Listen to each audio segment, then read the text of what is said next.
Di kitab Ulangan pasal 30, ini salah satu perkataan Musa ketika sudah tiba saatnya dia akan eh, seperti yang Tuhan suruh, ya, menugaskan Yosua untuk melanjutkan apa yang sudah dia mulai ketika membawa orang Israel keluar dari Mesir. Nah, ada banyak nasihat yang diberikan di kitab Ulangan ini. Salah satunya adalah dari Ulangan pasal 30 ayat 19 dan 20. Aku memanggil langit dan bumi menjadi saksi terhadap kamu pada hari ini. Kepadamu kuperhadapkan kehidupan dan kematian, berkat dan kutuk.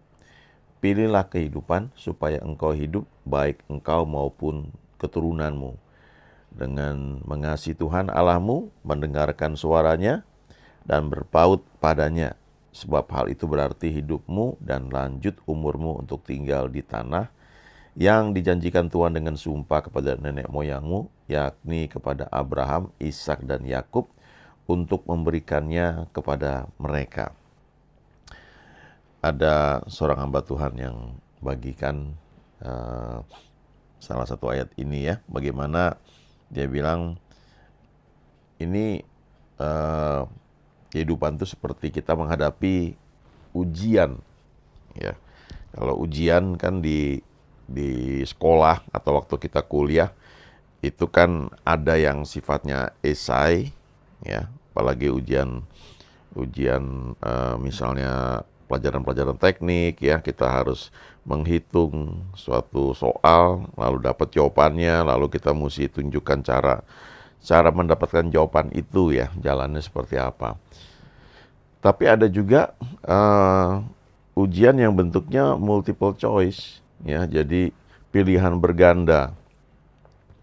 Ada yang satu pertanyaan, jawabannya itu kita harus pilih, ya. Ada A, ada B, sampai E, ya. Ada yang hanya satu yang bisa kita pilih dari 5 pilihan berganda itu, ya, kadang-kadang cuma 3, ya, atau 4. Tapi ada juga pilihan yang tersedia itu bisa beberapa dan jawabannya bisa lebih dari satu, ya. Lalu bisa juga zaman saya dulu ujian ketika lulus SMA itu ada soal yang memberikan 2 pernyataan, ya. 2 pernyataan, pernyataan 1 dan pernyataan 2. Lalu kita mesti menjawab A kalau kedua pernyataan itu dua-duanya benar dan berhubungan, ya, ada hubungan sebab akibat. Jadi pernyataan 1 itu betul, pernyataan 2 itu betul, dan ada hubungannya. Pernyataan 1 itu akibat pernyataan 2, jadi berhubungan. Itu jawabannya A. Lalu kalau kedua pernyataan itu betul, pernyataan A betul, pernyataan 1 betul, pernyataan 2 betul, tapi nggak berhubungan, nah itu jawabannya B, ya. Kemudian jawab C kalau pernyataan 1 betul, ya, tapi pernyataan 2 salah. Lalu jawab D kalau pernyataan 1 salah, pernyataan 2 itu betul. Dan jawab E kalau kedua pernyataan itu salah. Ya, agak ribet gitu, ya. Jadi mesti agak mikir. Tapi ada juga yang cuma 2 pilihannya, benar atau salah. Dan kadang-kadang itu cukup menjebak. Nah, di sini pilihannya itu cuma 2, ya. Kalau kita baca di Ulangan 30 ayat 19 ini, ya, aku memanggil langit dan bumi menjadi saksi terhadap kamu pada hari ini. Kepadamu ku perhadapkan kehidupan dan kematian, berkat dan kutuk. Pilihlah kehidupan supaya engkau hidup, baik engkau maupun keturunanmu. Jadi pilihannya tuh cuma 2, A atau B, ya. Kehidupan atau kematian, ya. Berkat atau kutuk. Ya, itu sama, ya. Kalau kehidupan artinya ya kita milih berkat, ya. Kematian tuh karena kutuk. Ya, jadi ini pilihannya ada pada kita dan dikasih tahu jawabannya yang benar tuh yang mana. Jadi dikasih tahu jawabannya yang benar tuh kehidupan. Pilihlah kehidupan ya. Sebab karena engkau pilih kehidupan, engkau tidak hanya hidup ya, tapi engkau akan menikmati yang hal-hal yang baik ya dalam kehidupanmu. Jadi ini ujian, jawabannya itu salah satu ya dari apa yang ditawarkan dan dikasih tahu jawaban yang benar itu yang mana. Tapi keputusan untuk memilih itu tetap ada pada kita. Nah, itu yang namanya kehendak bebas, ya, free will. Baru dijabarkan ya. Kau pilih kehidupan, caranya gimana? Yaitu dengan mengasihi Tuhan Allahmu, ya. Mendengarkan suaranya dan berpaut padanya. Jadi sebenarnya simpel sekali ya. Jawaban yang benar cuma memilih kehidupan. Ya, bagaimana cara memilih kehidupan atau memilih supaya dapat berkat atau diberkati? Yaitu dengan cara mengasihi Tuhan, yang membangun hubungan dengan Dia. Karena dijabarkan di sini bagaimana mengasihi Tuhan itu, ya mendengarkan suaranya, membangun komunikasi dengan Dia, mendengarkan suaranya lalu berpaut padanya, nempel kepada Dia. Sebab kalau kita mengasihi Tuhan, yang kita tunjukkan dengan mendengarkan suaranya dan nempel padanya, itu berarti kita menikmati kehidupan, umur panjang, dan tinggal di tanah yang Tuhan janjikan. Ya, dengan sumpah kepada nenek moyang kita ya. Ini kan kalau di perjanjian baru, siapa yang menjadi milik Kristus, kata Paulus, ia juga ada keturunan Abraham. Ya, jadi nenek moyang kita itu secara rohani juga Abraham ya, Ishak dan Yakub. Nah, kalau bagi orang-orang Israel ya tanah perjanjian ya tanah di mana mereka itu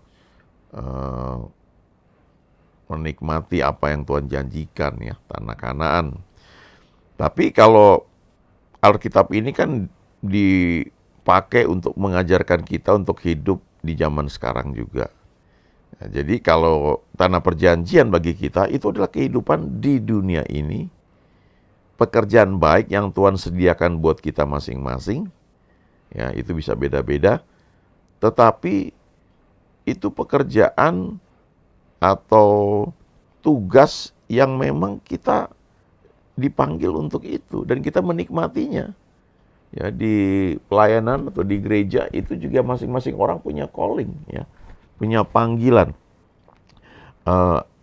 Dulu ada satu hamba Tuhan, ya namanya Demos Sakarian. Dia pendiri dari pelayanan Full Gospel Internasional, ya Full Gospel Businessman Fellowship Internasional. Jadi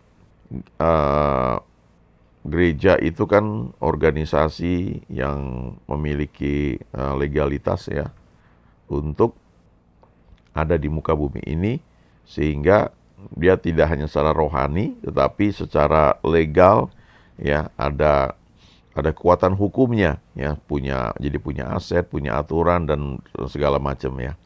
Tetapi ada orang-orang yang tidak terjangkau oleh gereja. Nah, banyak hal ya cara Tuhan bisa buat untuk menjangkau orang-orang tersebut lewat persekutuan, ya persekutuan mungkin di kampus-kampus atau di sekolah-sekolah, dan sebagian dari persekutuan tersebut tidak memiliki badan hukum ya, jadi tidak bentuk yayasan, tidak bentuk gereja, tetapi menjangkau banyak orang. Nah, ada juga organisasi yang Tuhan pakai untuk menjangkau para pengusaha, ya, businessman. Karena cara berpikirnya itu beda, ya, nggak persis sama antara orang yang sekolah, ya, orang yang sedang kuliah, sedang belajar, orang yang sudah bekerja sebagai karyawan misalnya, dan pengusaha. Itu mindsetnya berbeda. Nah, Demos Sakarian ini Tuhan pakai untuk membangun satu pelayanan yang melibatkan orang-orang yang adalah pengusaha, ya, businessman. Jadi Full Gospel Businessman Fellowship International. Nah, dia tulis satu buku ya, orang-orang yang paling bahagia di dunia ini. Dan dia cerita bahwa orang-orang paling bahagia itu adalah orang-orang yang menemukan panggilannya, ya, lalu hidup di situ. Dan Demos Zakarian ini pelayanannya adalah ada istilahnya pelayanan helps ya. Walaupun ya pada akhirnya beberapa kali dia mungkin diminta bicara ya, karena sudah terbukti apa yang dia buat itu memberkati banyak orang. Tetapi panggilan dia utama tuh bukan khotbah, bukan ngajar, bukan jadi gembala gereja ya. Tapi orang yang Tuhan pakai membangun satu organisasi. Jadi ada karunia memimpin di situ, ya, memanage ya. Dan dia enjoy, dia bilang dia menikmati ya berkat Tuhan dalam panggilan yang Tuhan berikan itu. Sekian tahun yang lalu ada juga buku dari Rick Warren, ya, buku terkenal, sangat terkenal sekali, ya, Purpose Driven Life. Jadi kehidupan yang digerakkan oleh tujuan, itu artinya ya. Nah, di buku itu dibahas bahwa kita ini masing-masing punya panggilan dari Tuhan, punya pekerjaan baik, Efesus 2 ayat 10, ya, di mana Tuhan mau supaya kita hidup di dalamnya. Jadi kita nggak perlu bersaing, ya, satu dengan yang lain, ya. Kita tidak perlu iri, tidak perlu menjegal gitu ya, atau membuat sulit orang lain, ya. Sebaliknya kita justru menjadi alat Tuhan untuk memberkati banyak orang. Karena kita merasa secure, kita aman, kita nggak merasa tersaingi, kita nggak merasa posisi kita akan direbut oleh orang lain ya. Karena memang kita tahu panggilan kita itu apa dan kita tinggal di situ. Ya. Daud mengerti hal ini ketika dia berkata di Markus 16 ya, ayat 5, ayat 6 dan ayat 7. Tuhan, Kaulah bagian warisanku dan pialaku. Ya, ini fokus utama dia. Bagian warisan, sesuatu yang diterima bukan karena usaha, tapi karena status, ya, karena posisi. Ya, kita seorang anak, ya, kita punya hak untuk menerima warisan dari orang tua. Ya, bukan karena kita berbuat sesuatu, bukan karena kita sekolah tinggi, bukan karena status kita anak, kita terima itu. Ya, nah Daud berkata, Engkaulah bagian warisanku. Lalu dia bilang, engkau juga pialaku. Piala itu sesuatu yang diterima karena hasil perjuangan dan menang. Nah, buat Daud, Tuhan itulah yang dia kejar. Tuhan itulah piala dia. Ya, Tuhan itulah bagian warisan dan piala yang dia kejar dalam hidupnya. Dan dia berkata, engkau sendirilah yang meneguhkan bagian yang diundikan kepadaku. Jadi dia nggak ngoyok gitu untuk ngejar sesuatu, ya. Apalagi dengan sikut kiri, sikut kanan, injek di bawah ya supaya kita bisa naik ke atas, itu sama sekali nggak seperti itu ya. Karena dia tahu Tuhan yang meneguhkan bagian yang diundikan kepada dia. Waktu dia dapat kesempatan untuk menyingkirkan Saul, setidaknya 2 kali ya. Ketika Saul sedang buang air di gua, Daud mengedap-ngedap, kemudian dia memotong ujung jubah Saul ya. Yang kedua, dia mengedap-ngedap ya, masuk ke tengah perkemahan Saul ketika Saul dan semua tentara sedang tertidur nyenyak. Dan Daud mengambil tombak, mengambil kendi kalau nggak salah ya. Nah, anak buahnya tuh sudah bilang, biar ku tancapkan sekali aja nih. Nggak usah 2 kali, sekali aja. Biar aku yang buat, nggak usah engkau. Tapi Daud melarang anak buahnya lakukan hal itu. Wah, ini luar biasa ya. Kalau kita jadi leader ya, kita belajar untuk bahkan mengajarkan orang-orang di bawah kita untuk bersikap benar ya. Jangan justru kita gunakan kesempatan untuk membiarkan sesuatu terjadi yang kita tahu salah ya. Apalagi itu kalau niat kita gitu ya. Oh, dia yang buat kok, bukan saya kok. Kan saya nggak suruh, dia yang buat itu. Padahal itu dalam kendali kita untuk kita berkata, jangan begitu, nggak boleh. Ya. Nah itu peran-peran leader. Kalau kita orang tua juga begitu. Ya. Mungkin kalau orang tua kepada anak itu lebih mudah ya, karena kita kan mengajarkan nilai-nilai yang positif kepada anak kita. Tapi kalau kepada orang lain ya, pada anak buah kita gitu ya, Daud tuh punya kesempatan. Dia diem aja mungkin, dia bilang dia cuma ngerling aja langsung anak buahnya membunuh Saul. Tapi dia bilang enggak, jangan. Dan dia kasih tahu ya, siapa yang menjamah orang yang diurapi nggak akan luput dari hukuman ya. Kemudian dia bilang begini ya, kalau nanti tiba waktunya jabatan raja yang Tuhan janjikan itu akan datang kepadaku juga ya. Aku nggak usah repot-repot ya. Dan ini Saul nanti ujungnya juga akan mati, entah karena tua, entah karena dibunuh dalam peperangan. Tapi jangan tanganku yang menjamah dia, dan jangan tangan anak buahku yang menjamah dia. Jangan tangan orang-orang yang ada di bawah kendaliku untuk menjamah dia. Jadi ini memang luar biasa gitu ya, Daud itu. Ya, dia tahu memilih yang benar gitu. Nah, Rick Warren itu ya cerita itu ya. Jadi hidup dalam panggilan yang Tuhan berikan. Kadang-kadang butuh waktu ya untuk menangkap hal itu. Tapi kalau kita setia melakukan apa yang Tuhan percayakan kepada kita, Tuhan itu akan tunjukkan. Kita akan diberikan passion ke arah tertentu. Dan kita diberikan damai sejahtera ya untuk sampai di situ. Ya, jadi ini bukan pertandingan sprint siapa cepat ya, tapi ini maraton ya. Seberapa lama, seberapa jauh kita berjalan atau berlari, dan kita fokus dengan panggilan yang Tuhan berikan buat kita. Ya, nggak usah lihat orang lain. Ya. Orang lain mobilnya udah 7 misalnya, ya, atau 17. Kalau itu memang bagian dia, ya, biar dia nikmati hal itu. Ya. Tentu kita ada bagian kita juga. Nah, kalau kita memilih sesuatu yang mungkin bukan jatah kita, ya bisa aja kita nikmati, tetapi mungkin sesaat dan waktu itu diambil daripada kita, itu bisa jadi kalau bagi sebagian orang bisa down ya kayak begitu.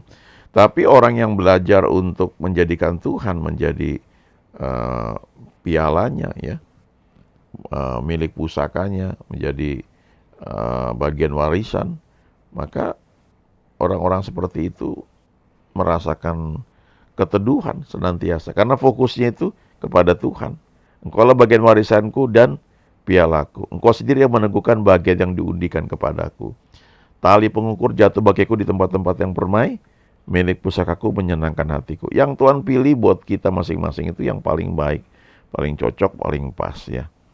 Kemudian Daud juga bilang, pada waktu malam hati nuraniku mengajari aku ya. Jadi waktu kita nggak ngerti, kita ada ngalapi situasi yang sulit, ya cari Tuhan, Dia akan mengajari, Dia akan menunjukkan kepada kita. Dan kita semakin sadar bahwa kita ini kalau diberkati itu untuk menjadi berkat, bukan buat ngumpulin kita sendiri gitu. Oh puji Tuhan saya diberkati, oh makin banyak Tuhan berkati saya, wah haleluya Tuhan, God is good. Nah, tanpa kita berpikir bahwa ketika kita diberkati, itu juga bagian dari rencana Tuhan untuk kita menjadi alatnya memberkati orang lain ya.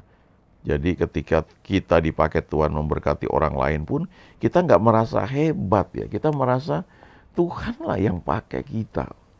Dan kalau kita bisa menjadi alatnya ya untuk membuat orang lain menemukan rencana Tuhan, itu luar biasa ya. Ada hamba Tuhan yang satu ketika salah satu pengerjanya itu dapat tuntunan Tuhan untuk buka pelayanan sendiri ya. Dan ini gembalanya dukung luar biasa ya, didoakan, diutus dan disupport ya semuanya. Nah, sampai akhirnya orang yang dia support ini mulai bisa berdikari dalam pelayanan baru yang Tuhan percayakan. Ya kalau kita mengerti panggilan Tuhan masing-masing, nah kita nggak perlu bersaing satu dengan yang lain. Kita enjoy dalam tugas-tugas yang Tuhan berikan bagi kita. Dan Tuhan berkata seorang pekerja patut mendapat upahnya. Pasti ada reward dari Tuhan. Haleluya. Amin.